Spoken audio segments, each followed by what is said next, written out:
I did. You already pushing? Yeah. Hey, this is Scott from lsdac.com. We're in my garage where safety is never a priority. So last week I replaced the brake fluid on my G8. And like most of us, I got my coffee and sat down in front of the internet and refreshed my memory on brake fluid to really learn the difference between .3, .4, .5, .5.1, all the different brake fluids that are out there. So primarily for passenger cars, there's two types. There's .3, which has a boiling point of 401 degrees when it's considered totally dry. And then there's .4, which has a higher boiling point. I don't know what it is because I only have .3. But anyway, so I went out to my garage and I had purchased a gallon of .3 brake fluid from Walmart because I buy everything in bulk. And I've had it for about a year on my shelf. So one of the things I found on the internet is if you open a container of brake fluid, it absorbs moisture and it lowers the boiling point, and by lowering the boiling point, it causes your brakes to fade earlier if you do high-speed braking, all this sort of thing. So I know I have this gallon of brake fluid sitting in my garage in Florida for about a year. I know it's very humid and hot here, and I'm assuming it's probably the worst case scenario. So the worst case scenario for .3 brake fluid, if it's fully saturated, is that it will boil at 284 degrees versus 401 degrees. So I've got the perfect scenario to test to see if that's true. Now I tend, like I said, I tend to be very cheap. I buy things in bulk. A lot of people will say buy the little containers of brake fluid, use what you have, throw the rest away, never store it. Okay, let's put that to the test today by bringing this to its boiling point to see how much moisture it absorbed in my Florida garage over the last year. So we're gonna start by pouring some into a container. From the container into a pan on my stove, and you can see it's clear. Even though it's been sitting out here for a year, it hasn't changed color. So now we're gonna start bringing it up to temperature. I'm gonna measure it with my gun, and I've already had it on while we were pre-filming, and it's actually already at 168 degrees. So we're gonna cut, bring it back when we're reaching the boiling point, measure the temperature, see how our one-year-old Walmart .3 brake fluid fared in our hot garage in Florida over the last year. All right. Okay guys, welcome back. We've just started heating our brake fluid and it's just beginning to smoke.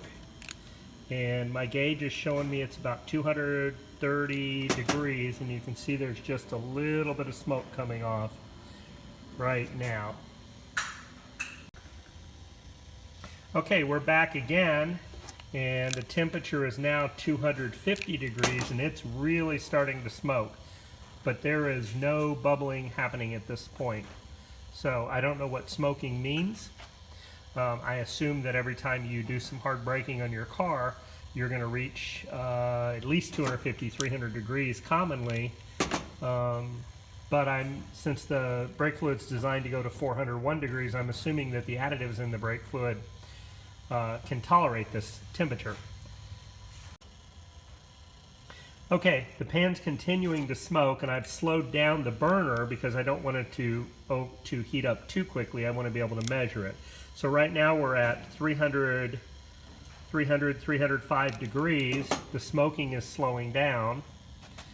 There is no boiling yet. So theoretically, if this brake fluid sat in my very humid Florida garage and absorbed 100% moisture that it could hold, as much as it could possibly hold, it should have started boiling at 284, but it hasn't. So now we're at continuing 312, 315. So I'm going to keep letting it warm a little bit slower just so I can keep an eye on those first edges of bubbles and figure out exactly what the boiling point of this is. Okay guys, here we are again. It continues to smoke, and we're now at 350 to 360 degrees and still no boiling at all. Nothing is boiling, it's just smoking a little bit. So right now we're nearing the 401 boiling point that .3 brake fluid should be at when it is brand new. So let's see how close we can get to 401, but right now it's looking pretty dubious for the myth. If I can treat this brake fluid so poorly in my Florida garage and it still has a boiling point this high, I imagine it's not necessary to throw brake fluid away every time you open a container. Okay, continuing to heat our brake fluid, we're now approaching the 401 degrees, which DOT 3 should theoretically boil at if it's brand new. And if we look at our numbers, it's obviously I'm using a laser scanner, infrared thermometer, and there's areas of this that are easily approaching 400 degrees, and I still don't see any boiling at all. So I'm going to continue to do this to see how close we can get to 400, but it's not looking good for the myth, I'll tell you that. I'd say this brake fluid is clearly reaching its objective, and given the manufacturing differences, it may actually boil above 400 degrees anyway. So, but we're clearly in the 390, 400 degree range, and as you can see, there's no boiling at all. So I'm going to try to go above 401 and see at what point it will actually boil. Okay guys, there it is. We're well over 401 degrees, and you can see the boiling on the edges of the pan. I was watching this very, very closely as it approached and passed 400 degrees, and I'm trying to show it. You can see it right there. A lot of smoke, but I am here to tell you that we were able to achieve 400 degrees plus before there was any evidence of boiling.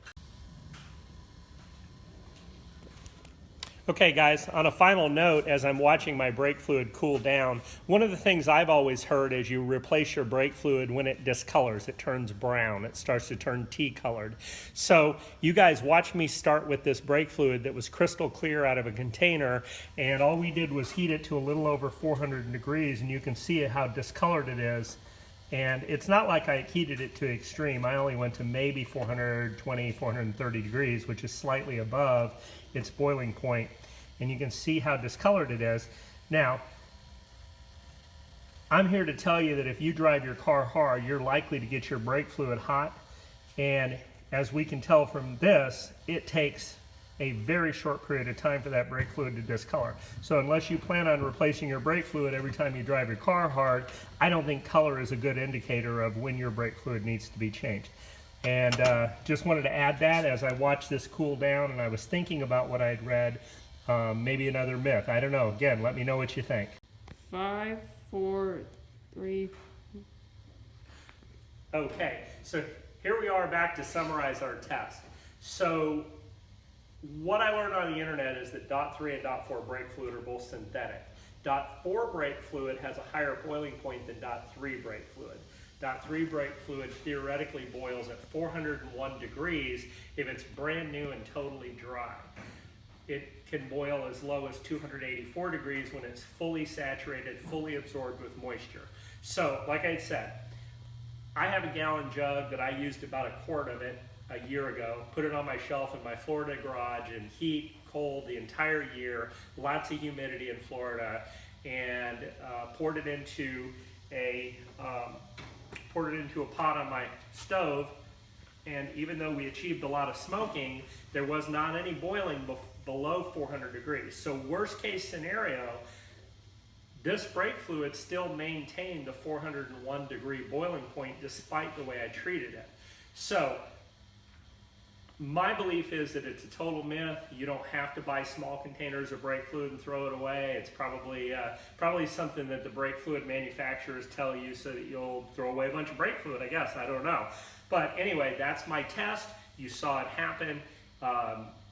Feel free to comment, give me some feedback, tell me what you think. But in my opinion, I'm buying bulk and I'm using it that way. All right, until next time.